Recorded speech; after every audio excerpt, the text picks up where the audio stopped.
Bonjour, c'est Ursule encore. Que le Seigneur vous visite en ce début d'année. Donc voilà, on est le 11 janvier 2018. Alors, je viens apporter un enseignement qui fait suite à l'enseignement que nous avons déjà reçu sur le Saint-Esprit.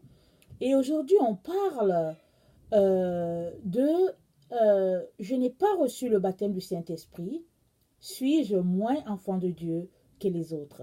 Donc voilà, alors on va un peu regarder l'œuvre du Saint-Esprit dans la vie du chrétien et puis sur la terre, dans cela. Mais avant que on puisse parcourir les Écritures, je viens en ce jour sonner la trompette pour vous dire que le roi arrive. Jésus-Christ de Nazareth, celui qui nous a acquis par son sang, est sur le point de revenir ravir son Église. Alors, es-tu prêt? Alors, si tu n'es pas prêt, je t'encourage à apprêter ta maison. Je t'encourage à mettre les points sur tes i et vraiment à tout laisser nickel. Parce que Jésus revient chercher une épouse glorieuse, sans tache ni ride. Donc voilà. Alors, on regarde donc le passage d'aujourd'hui. Évidemment, pour répondre à la question, suis-je moins enfant de Dieu que les autres si je n'ai pas reçu le baptême du Saint-Esprit? Évidemment, non, on n'est pas moins enfant de Dieu.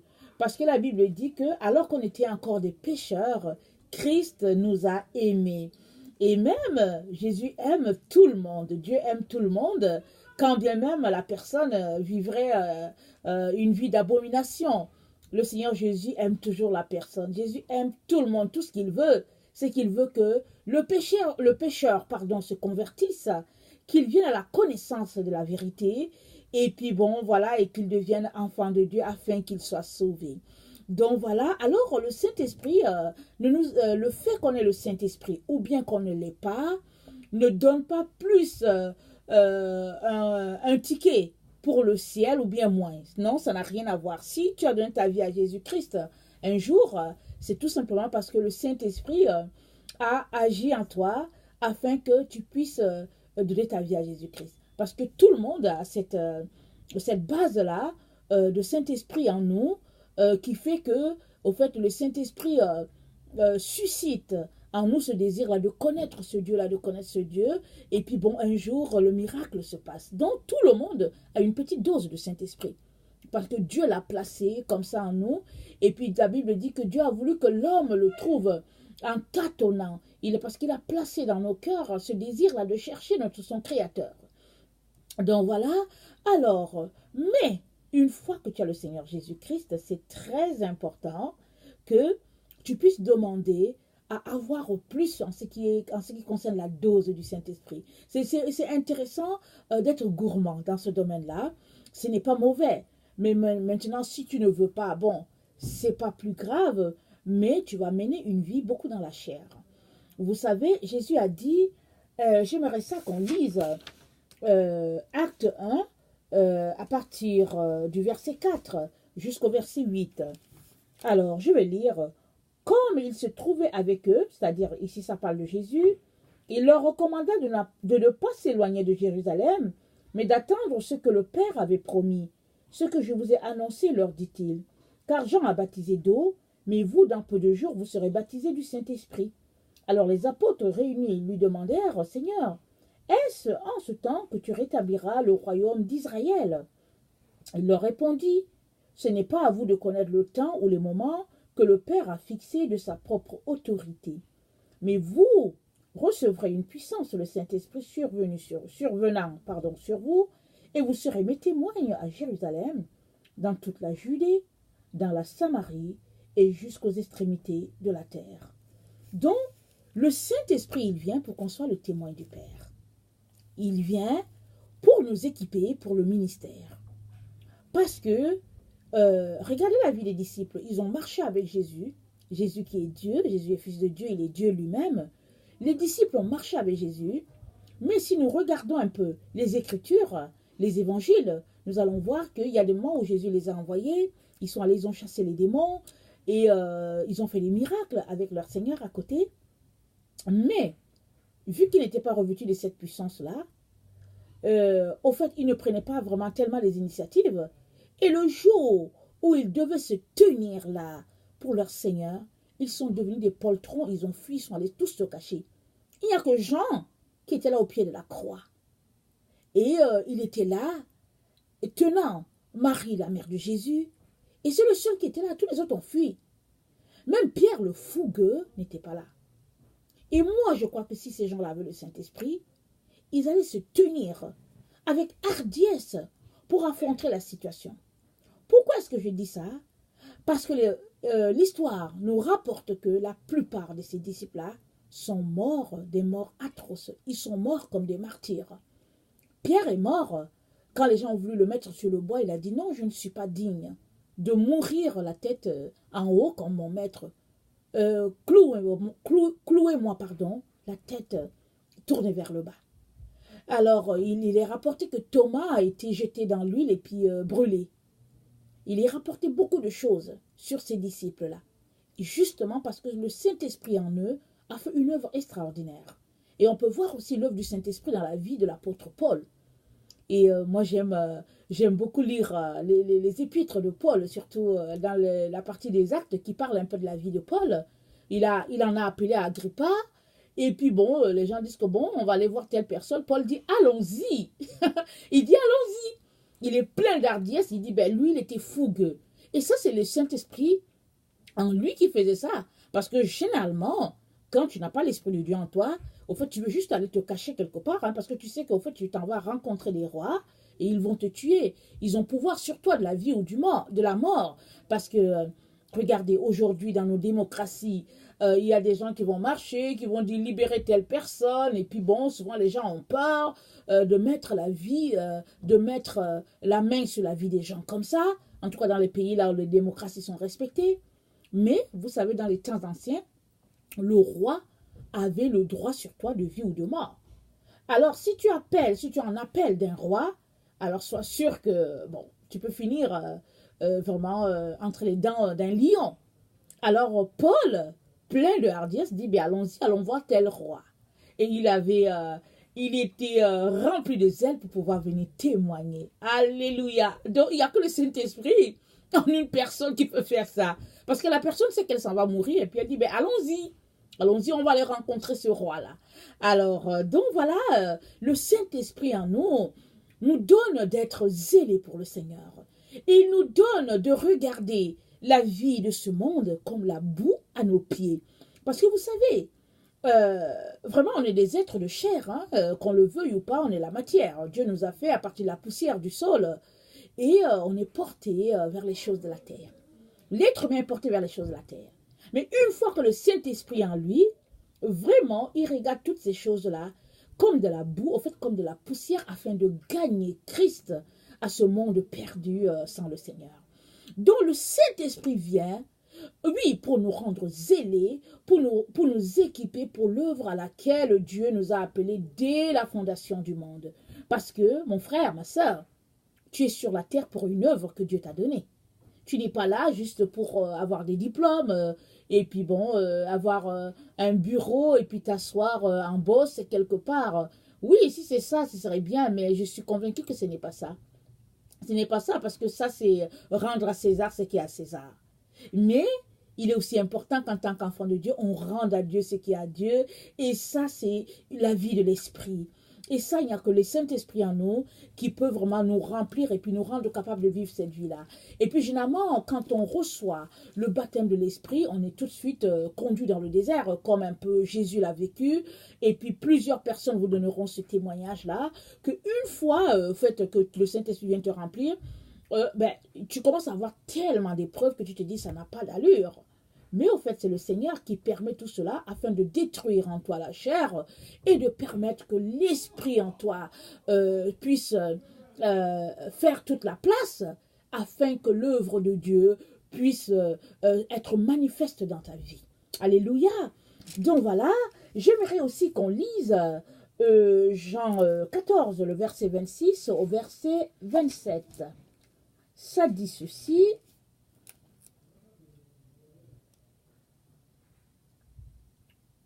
Mais le consolateur, l'Esprit Saint, que le Père enverra en mon nom, vous enseignera toutes choses et vous rappellera tout ce que je vous ai dit.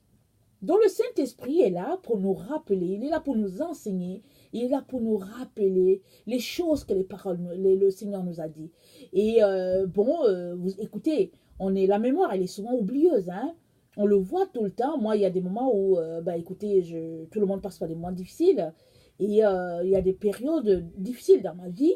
Et il arrive que, écoutez, le Seigneur me donne un rêve ou bien un message.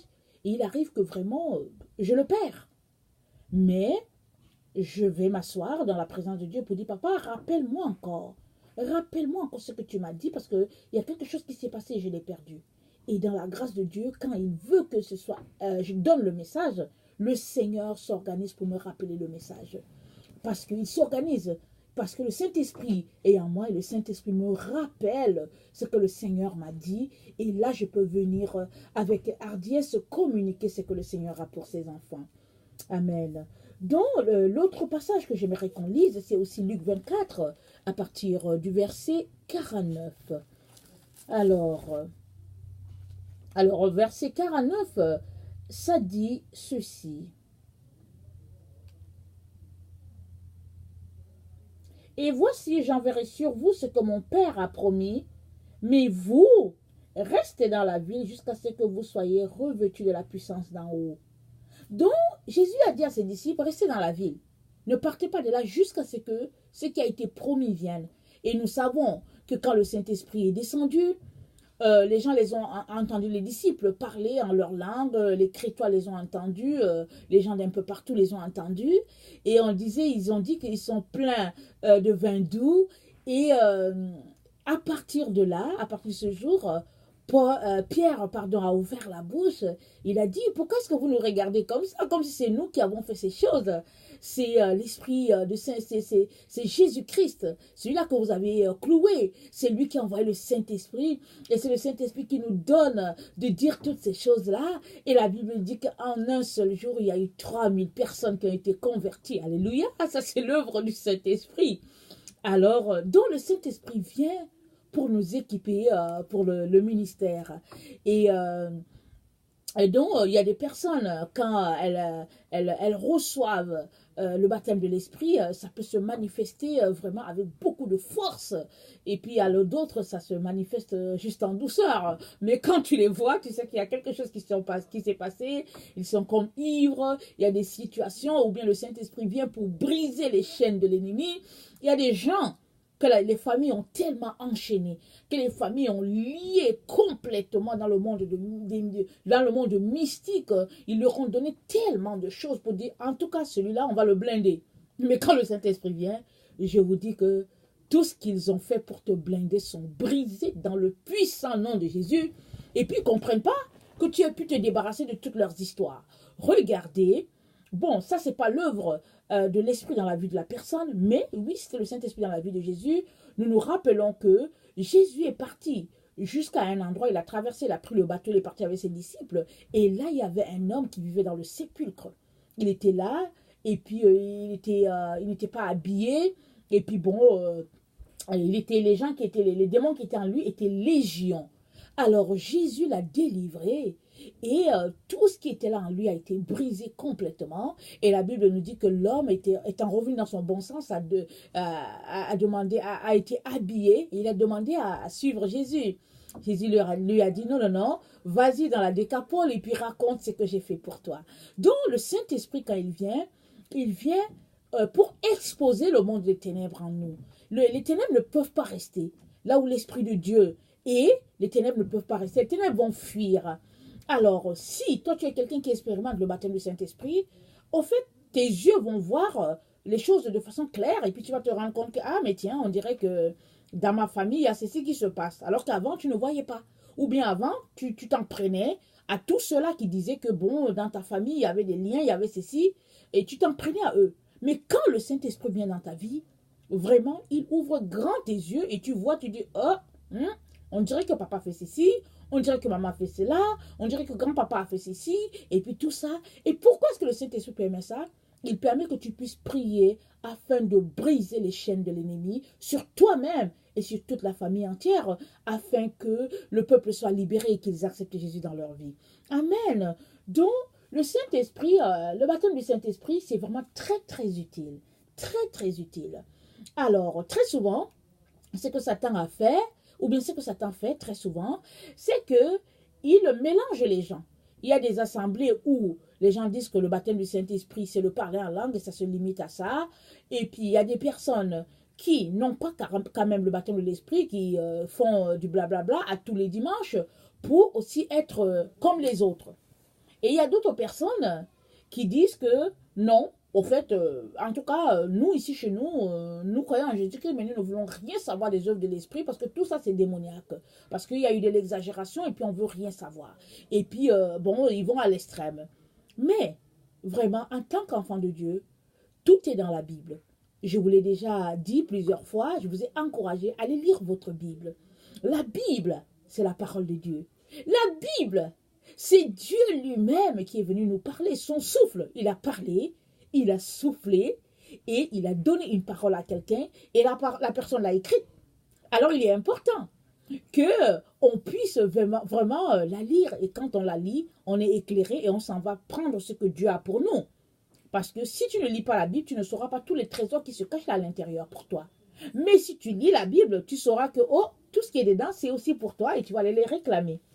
Et j'aimerais aussi qu'on lise ensemble 2 Rois 1 à partir du verset 1 jusqu'au verset 15 parce que c'est l'histoire d'Élisée et comment Élisée a été visité par le Seigneur et parce que Élisée c'était le serviteur de Élie, hein, si on se souvient bien.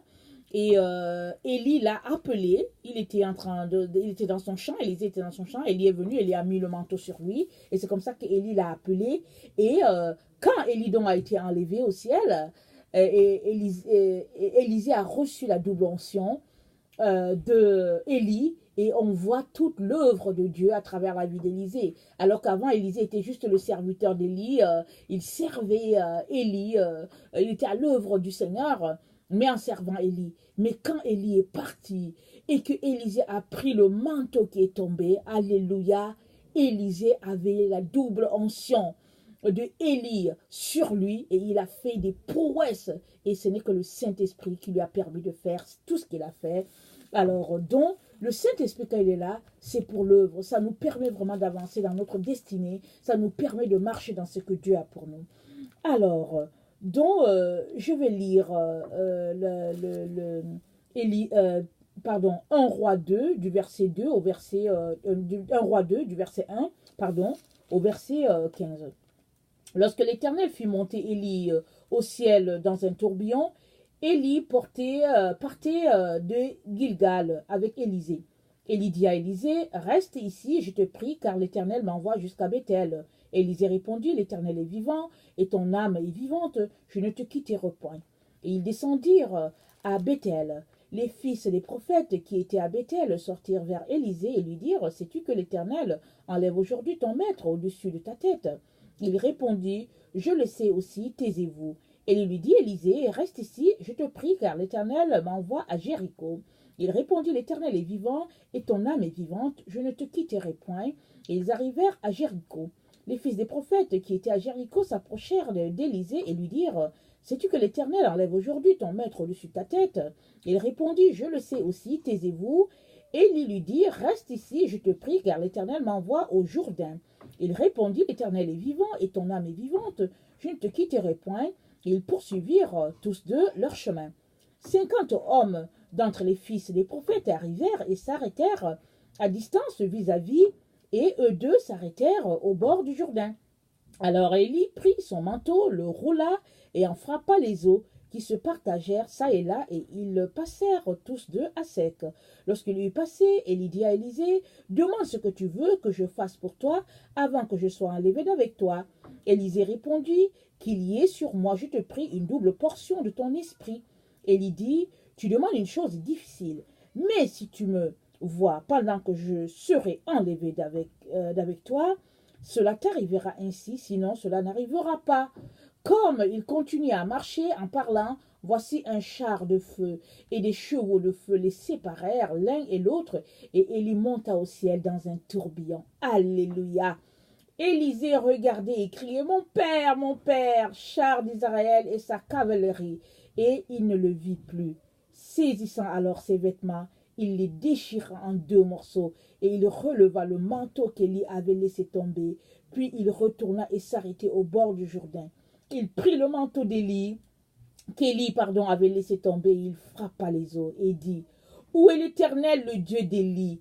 Lui aussi, il frappa les eaux qui se séparèrent, ça et là, et Élisée passa. Les fils des prophètes qui étaient à Jéricho vis-à-vis l'ayant vu dire, l'esprit d'Élie repose sur Élisée. Et ils allèrent à sa rencontre et se prosternèrent contre terre devant lui. Donc voilà, on a l'exemple d'Élisée. On a l'exemple d'Élisée ici, et on a la preuve ici que Élisée a le manteau d'Élie, et il a une double portion, et il a fait des prouesses. Et on ne va pas lire tout ce qui se passe dans 2 Rois, mais le Seigneur vraiment nous montre ici que Élisée a voulu cette onction-là. Élisée a insisté pour avoir cette onction-là. Quand Élie lui a dit, non, arrête-toi ici, il a dit, non, moi je vais avec toi. Après, Élie lui a dit, quand ils sont arrivés à Bethel, Élie lui a dit, non, arrête-toi ici. Élisée dit, non, je m'en vais avec toi. Ils sont arrivés à Jéricho, Élie a fait la même chose. Élisée dit, non, je m'en vais avec toi. Et il a frappé les eaux. Et de l'autre côté du Jourdain, c'est là qu'Élie a été enlevé. Donc Élisée nous montre qu'il est quelqu'un de tenace. Alors j'en viens à ce fait-là que, au fait, si tu veux le baptême du Saint-Esprit, mon frère, ma soeur, je t'encourage à être tenace. Parce que le baptême du Saint-Esprit, c'est pour tous les enfants de Dieu. Ce n'est pas pour certains, et puis d'autres pas. Parce que Dieu nous a appelés tous à faire une œuvre sur cette terre. Alors si tu veux connaître l'œuvre à laquelle Dieu t'a appelé, il est très important que tu puisses être revêtu de cette puissance-là qui va t'aider à accomplir ce que Dieu a pour toi. Alors, pour revenir à notre question du départ, sûr et certain, ne pas être baptisé du Saint-Esprit ne fait pas de toi moins un enfant de Dieu. Dieu t'aime pareil, il te bénit et tout, mais cela va t'aider à avancer dans ta destinée. Cela va t'aider vraiment à accomplir ce que Dieu a pour toi jusqu'au bout. Alors, j'aimerais ça t'encourager à aller dans la présence de Dieu.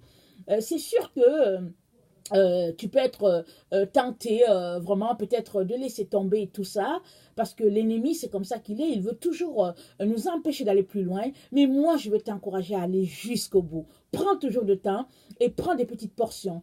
Écoute, comme je disais déjà, si tu as des enfants, si tu es une femme ou bien non, peu importe, mais si tu as des enfants et que tu penses que c'est un peu compliqué, alors prends des portions peut-être de 45 minutes, ou bien de 1 heure par-ci dans la journée, et viens dans la présence de Dieu, et Dieu va te restaurer, il va te bénir, il va t'ouvrir les yeux, il va te donner tout ce qu'il a pour toi. Donc, alléluia. Et avant de terminer, j'aimerais nous rappeler que Jésus-Christ est en train de venir.